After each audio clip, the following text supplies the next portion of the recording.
Bonjour, dans cette vidéo, nous allons voir un des points forts d'AutoCAD qui consiste en la gestion des calques.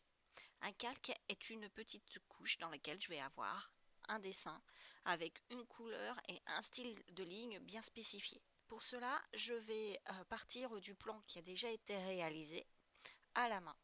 Vous voyez que sur ce plan, nous avons différents types de lignes.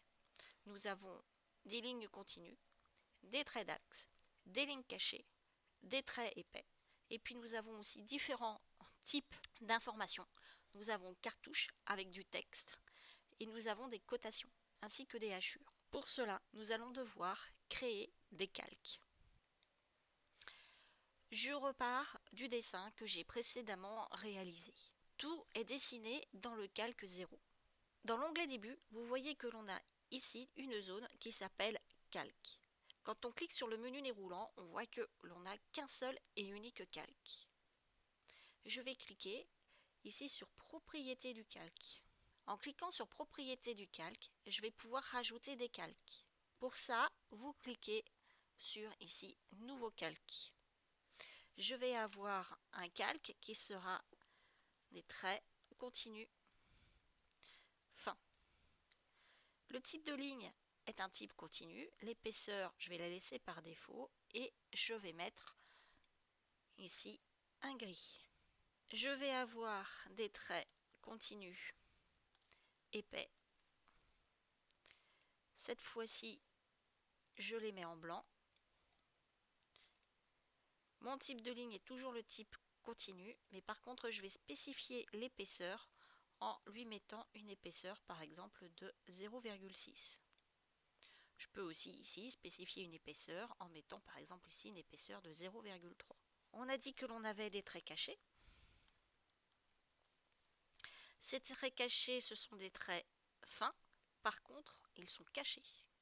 Donc, ils ne sont pas ici continus.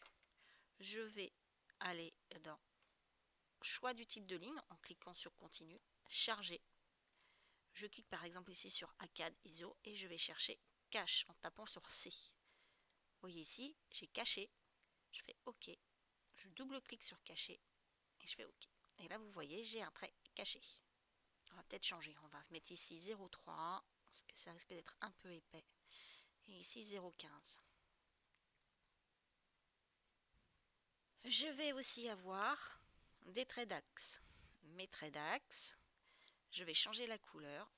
J'ai l'habitude de mettre mes axes en rouge. Je vais charger le type de trait qui s'appelle axe. OK. Je double-clique. OK. Je vais avoir des cotations. Comme ça, nous préparons la suite. Donc, les cotations, c'est en continu. Je vais les mettre en bleu. Nous avons un cartouche que lui, je vais mettre en noir. Nous avons du texte. Lui, je vais le mettre en vert. Et puis, je vais créer une fenêtre que je vais appeler fenêtre d'impression, que je vais mettre en jaune. Et cette particularité de cette fenêtre, c'est qu'elle sera non imprimable. Vous voyez ici, j'ai tracé et je déclique. Vous voyez, elle ne sera pas tracée. Je vais ensuite sélectionner l'ensemble des traits. Alors pour sélectionner, vous avez deux possibilités. Soit vous allez de gauche à droite, et donc dans ces cas-là, tout ce qui se trouve dans le rectangle bleu va être sélectionné. Soit vous allez de droite à gauche, et dans ces cas-là, tout ce qui va être partiellement dans le rectangle vert va être sélectionné. Vous voyez que tout est dans le calque 0. Je vais le mettre dans le calque trait continu fin. Alors pour choisir le calque dans lequel on va dessiner, je vais aller ici et je vais prendre le trait caché. Donc ce que vous avez ici, c'est le calque dans lequel vous dessinez. Faites attention, il faut absolument que votre calque ici ait une petite ampoule allumée. Si votre ampoule n'est pas allumée, tout ce que vous dessinerez dans le calque, vous ne le verrez pas. Je vais utiliser l'outil décalé avec une distance de décalage de 19 et je vais lui dire que c'est un trait caché. Et vous voyez, il a pris l'apparence du trait caché. Je vais utiliser ajuster, je sélectionne la limite et je sélectionne mon trait en appuyant sur Shift pour le prolonger. J'ai aussi un trait d'axe. Ce trait d'axe, il passe par le centre de mon cercle. Je vais donc lui dire que je veux une ligne qui passe par le centre. Et comme mon mode ortho est activé, je vais pouvoir la prolonger. Vous voyez que là, ça n'a pas le bon trait du tout simplement parce que je n'ai pas travaillé dans le bon calque. Je change de calque, axe, et là vous voyez que c'est mieux. Je vais pouvoir la déplacer, je vais forcer l'accrochage d'objet en prenant le milieu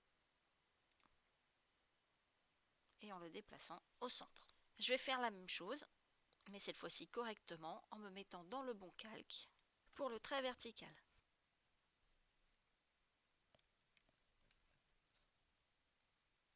Voilà, j'ai fait mes différents traits. Maintenant, je vais pouvoir continuer à dessiner en choisissant les bons calques.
Et voilà, j'ai fini le dessin.